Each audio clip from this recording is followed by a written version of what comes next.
इसलिए पीछा नहीं छोड़ेगा कि यहाँ आने के बाद भी गुरुदेव ने यही कह दिया कि 2, 3 साल, 4 साल बाद ही आपसे मिलूंगा, तो 4 साल बाद मिलूंगा, तुम ये काम करते रहो। हमारे जीवन केवल लकड़ियां काट के लाना है, रोटियां बनानी है, बस खत्म। मैं कोई रात तिलक करना है, हमारी जगह कोई भक्त बैठ जाएगा, शत्रुघ्न बैठ जाएगा और हम वापिस टापते हुए रह जाएंगे। राम यहाँ से उठो, वापस अयोध्या चलो, युद्ध करके कुछ प्राप्त कर लेंगे, मगर यहाँ कुछ होना नहीं है, ये मैं मालूम करके आया हूं। और दाढ़ी बढ़ा करके अंदर बैठे हुए, बस खत्म। और दाढ़ी तो हम भी बढ़ा देंगे, दाढ़ी बढ़ाने से कुछ नहीं, दाढ़ी मेरी 4-5 दिन से बढ़ गई है। राम ने कहा तुम समझते नहीं। अब उन्होंने कहा है तो बहुत सोच समझ के कहा है, विश्वामित्र जैसा अद्वितीय व्यक्तित्व नहीं पैदा हो सकता। इतनी गरीबी से खड़ा होकर के उस जगह खड़ा है जहां सारे ऋषि उनके सामने नतमस्तक हैं, इतनी विद्या उन्होंने प्राप्त की है, तुम उनको समझे नहीं होगी।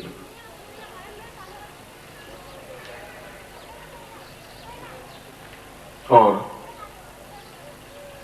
एक क्षण आया जब विश्वामित्र स्वयं उनको अपनी ज्ञान, अपनी चेतना और परिपूर्णता देने का एक सफल प्रयास किया। मैं इस प्रवचन को इसलिए यहां प्रारंभ किया कि आज का दिन अपने आप में, कल भी मैंने ये कहा, अगर कल से आज मैं 6 बार एक बात को रिपीट कर चुका तो मेरी जबान और भी श्लोक बोलने के लिए है, और भी मंत्र बोलने के लिए है, कि इस शब्द को बार बार आपके पास ठूंसने के लिए नहीं है कि आज का दिन अपने आप में अद्वितीय दिन है, यह कहने की मुझे जरूरत नहीं थी। और अद्वितीय का मतलब है कि इसके समान वापिस दिन अगले 50-100 वर्षों में नहीं आ सकता। तो ये ब्राह्मण का पुत्र बोल रहा है कि ऐसा 100 साल में ऐसा दिन वापिस नहीं आने का आपके जीवन में, आपकी पीढ़ी में भी नहीं है, अगली पीढ़ी में भी नहीं है। और क्या उन क्षणों को हम व्यर्थ में जाने दें? और इन क्षणों में हमें क्या करना चाहिए? मैं उस बात को इस विश्वामित्र के इस पहलू से, उद्धरण से लेता हुआ मैं इस श्लोक से प्रारंभ किया है। पहले मैं आपको दीक्षा का समय दीक्षा देता हूं, फिर इस प्रवचन का उत्तरार्ध फिर मैं आपको आके समझाऊं। जो खड़े हो जाएं, जिनको महालक्ष्मी दीक्षा मैंने कहा है, और बिना लक्ष्मी के जीवन में कुछ भी संभव नहीं हो सकता, क्योंकि महालक्ष्मी दीक्षा कई बार दी आपको, तो पहली बार नहीं दी। मगर आज की दीक्षा में उन दीक्षा में अंतर है। आज फिर महालक्ष्मी दीक्षा रखने के पीछे कोई हेतु है, कोई मंतव्य है, कोई लक्ष्य है। मैं स्वयं अकेला आके बैठा हूं, क्योंकि कुछ दीक्षा ऐसी है जो मुझे ही देनी है, और इसीलिए मैं आपके सामने उदित हूं इस प्रवचन का फिर उत्तरार्ध वापस आपको समझाने के लिए। आप खड़े हो जाए।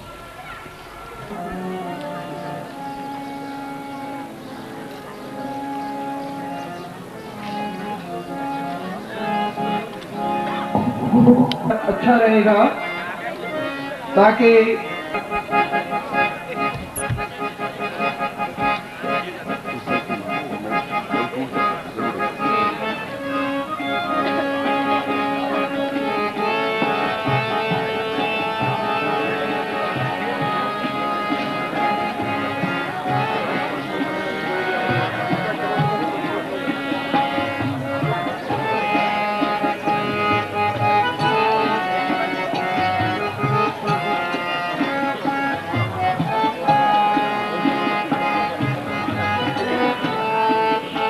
दीक्षा लेने के बाद कोई भी चरण स्पर्श ना करे, सीधे ही, ताकि जल्दी से ये दीक्षा का कार्य संपन्न हो सके।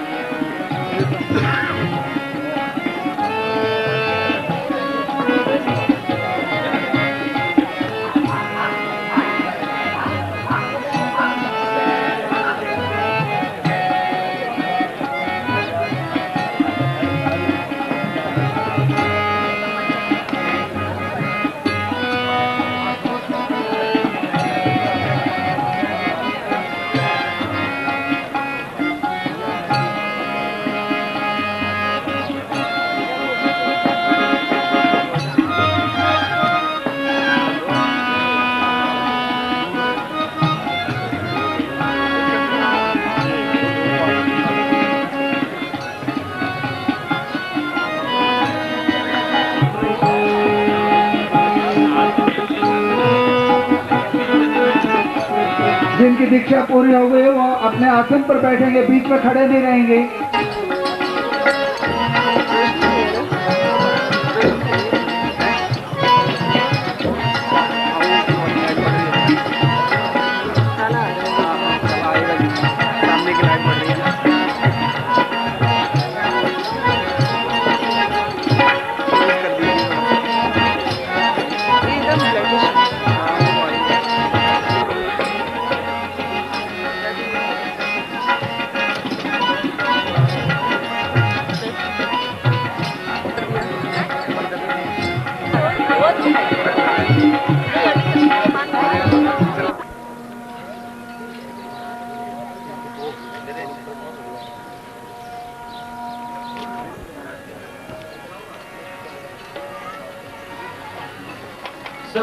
अपने अपनी जगह पर बैठ जाएं।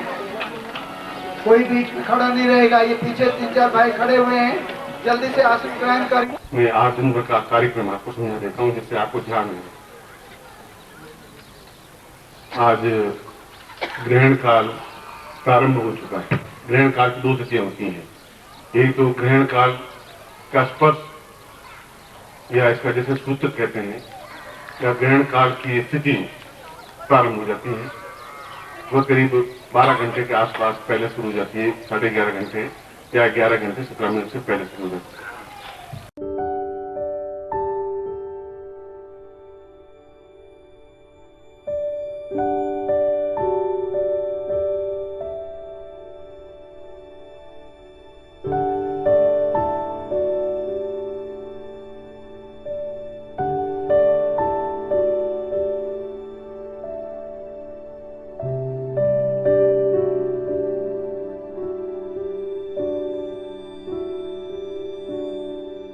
और दूसरी स्थिति बनती है जब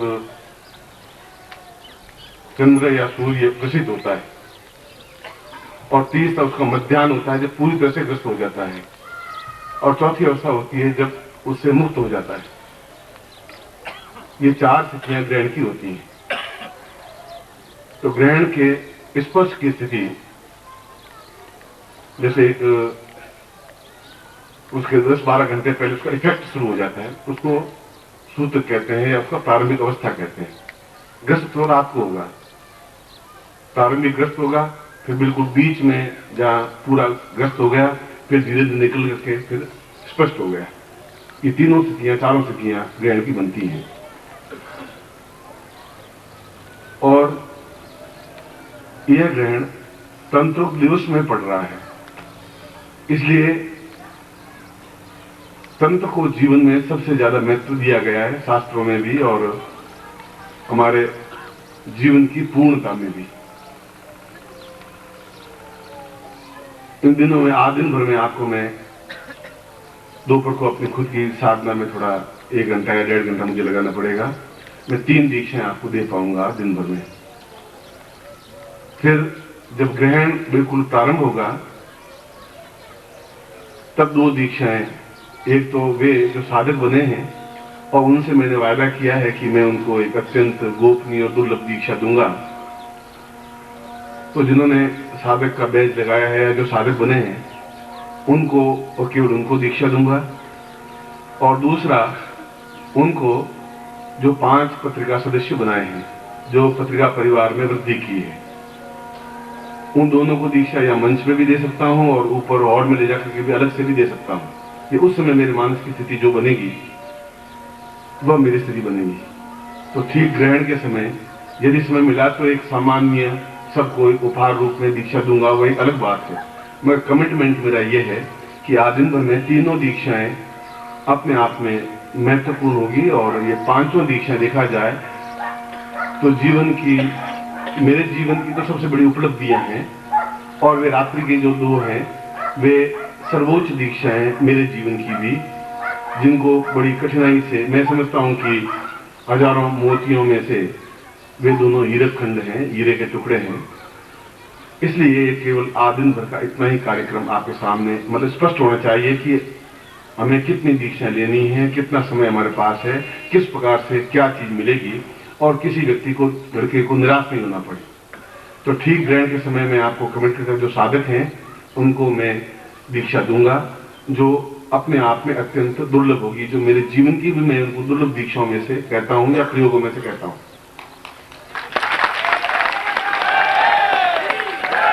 और दूसरा, मेरे कहने से आपने पत्रिका परिवार का विस्तार किया है। उस पत्रिका परिवार के विस्तार में कोई मेरा व्यक्तिगत स्वार्थ नहीं है। इसलिए नहीं है कि यदि एक पत्रिका जो प्रकाशित कर रहे हैं और जो मूल्य लिखा है उस मूल्य से 1-8 आना रुपया ज्यादा ही खर्चा आ रहा है, मगर वह मेरे जीवन का लक्ष्य नहीं है कि ज्यादा आए या कम आए। इसमें से आप कोई अकाउंटेंट है तो आप देख सकते हैं कि कितना खर्चा आता है, कितनी लागत आती है। मगर चूंकि हमारा परिवार की विस्तार और जीवन का एक लक्ष्य है कि ज्यादा से ज्यादा लोगों को हम जोड़ के उनको ज्ञान दे सकें, इसलिए जो 5 पत्रिका सदस्य उनको भी ठीक ग्रहण के मध्य काल में वह दीक्षा प्रदान करूंगा।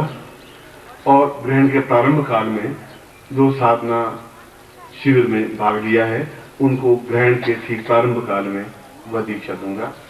ग्रहण के अंत में अगर इन दोनों दीक्षाओं के बाद में तो है ना, और इनमें से भी मैं आपको किसी भी दीक्षा लेने के लिए बाध्य नहीं कर रहा हूं। ऐसा मेरा आग्रह आपके ऊपर फोर्स नहीं है। यदि फोर्स में कर सकता हूं आपको, ये तुम्हें लेनी ही है, मगर इसलिए फोर्स नहीं कर रहा हूं कि ये अपने अपने भाग्य की बात है, आपके चिंतन की बात है, आपकी विचारधारा की बात है। नदी अपने आप में बहती रहती है, कुछ लोग उसका जल पीते हैं, कुछ लोग नहीं पी पाते, कई मजबूरियां भी होती हैं।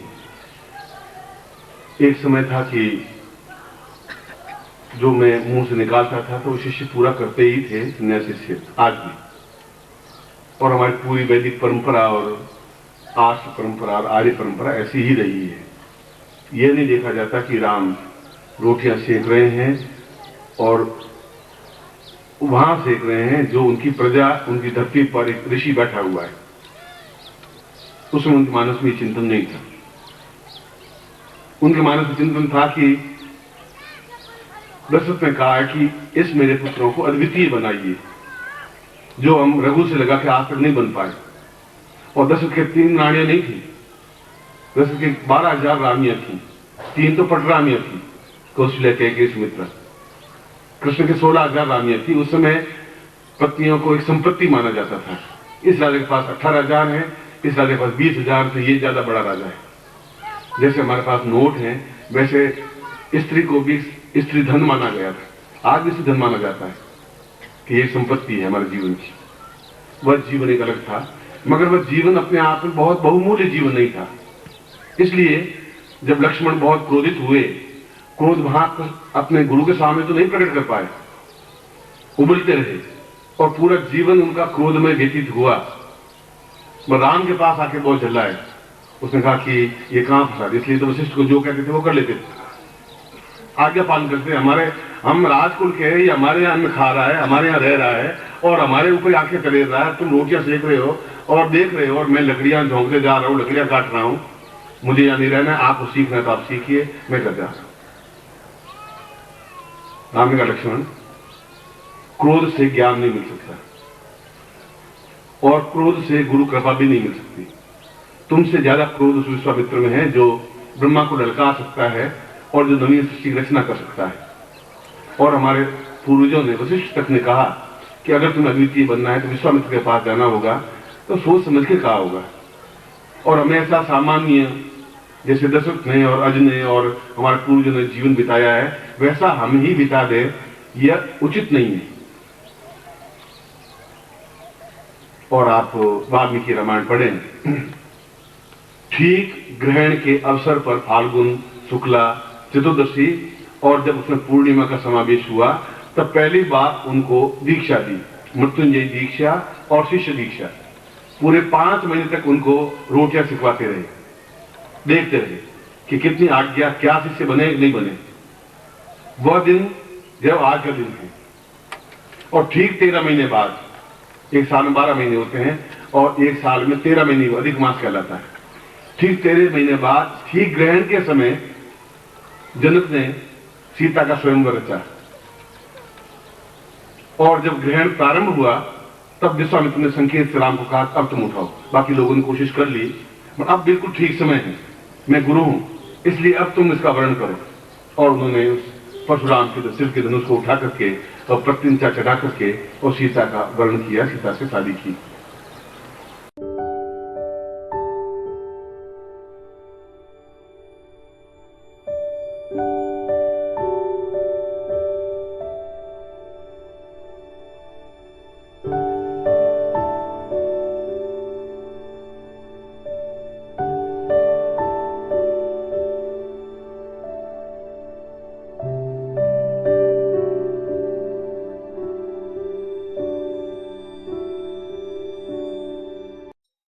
ओम परम तत्वाय नारायणाय गुरुभ्यो नमः। ओम ह्रीं मम प्राण देह रोम प्रतिरोम चैतन्य जाग्रय ह्रीं ओम नमः। ओम भूर्भुवः स्वः तत्सवितुर्वरेण्यं भर्गो देवस्य धीमहि धियो यो नः प्रचोदयात्।